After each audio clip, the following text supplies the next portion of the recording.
Okay, first things first. For those of you who haven't heard yet, the street fight she had with Roxy last week was probably the last time we're going to see Moose for a while. She got injured over the weekend in a match at IWA Mid-South. Apparently she tried to jump off a balcony or something and she landed wrong and broke her leg pretty bad.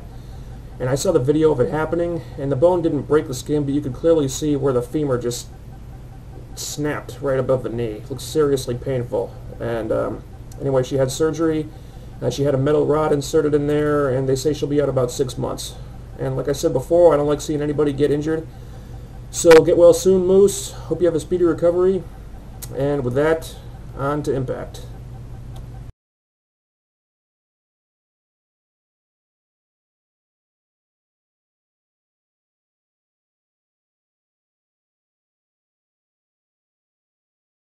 And something that really needs to be mentioned here. This AJ Styles Kurt Angle feud is handled so much better when Karen Angle is somewhere else. You know, when Karen Angle is not around like she was this week, then AJ and Kurt are focused on each other, on how much they hate each other, on how much they want to kill each other. When Karen is around like she was last week, they're totally focused on her. You know, which is why the writers need to keep Karen as far away from the TV show as possible, and why I'm absolutely dreading her return next week. But after these two shows, TNA has earned a little goodwill, so I'm going to wait and see how that plays out.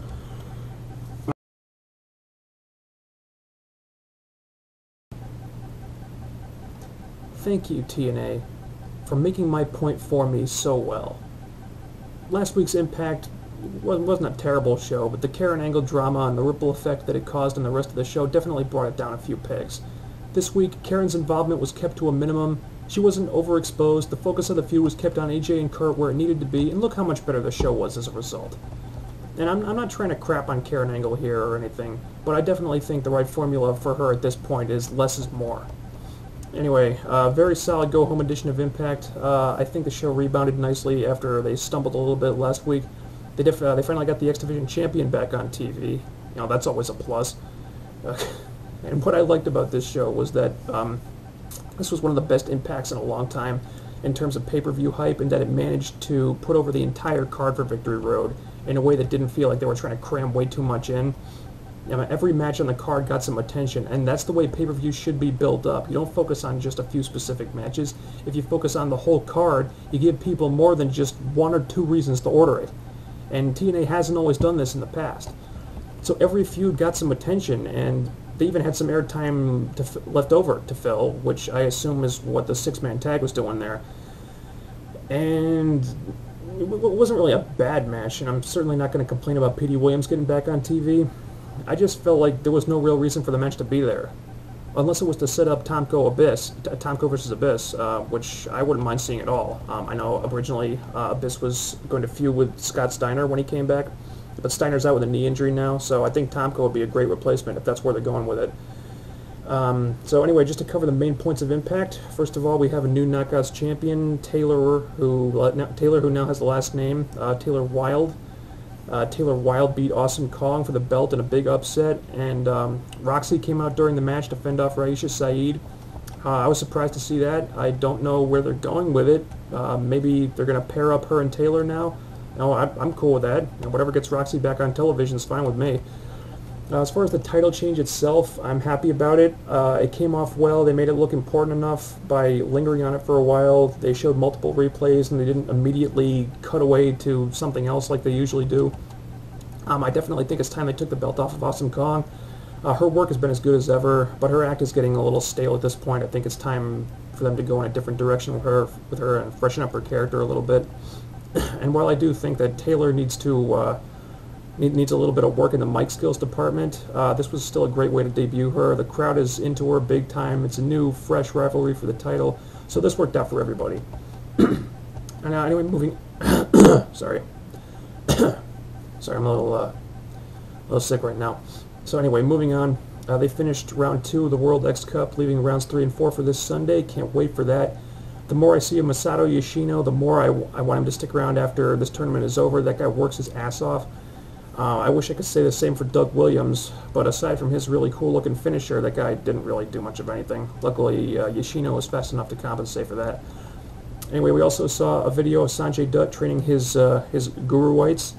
with Jay Lethal showing up to attack him. I think Sanjay deserves a lot of credit here. This is the first real push he's gotten in TNA, and the material they've given to work with hasn't exactly been stellar since he turned heel, but he's elevating it with his performance. He's getting everything he can out of this character change, and I think that if the material gets a little better, Sanjay could turn into a really effective heel. They just need to tone down the craziness, make him a little more serious, and I think he'll be on the right track. Anyway, the Samoa Joe Booker T feud gained a new wrinkle. The two of them had a great verbal exchange, and I liked that they kept Kevin Nash off the show this week and focused just on Joe and Booker. I mean, the storyline with Nash is just as interesting as ever, but the actual match is between Joe and Booker, so it was good that they actually kept them face to face, got them face to face for a change. Anyway, they managed to hype their match up with some effective promos, and this match has got some genuine intrigue behind it right now, because outside of King of the Mountain, these two guys really haven't had any physical interaction yet. So it's a new, fresh matchup that won't be dragged down by the fact that people have already seen it about 50 times before.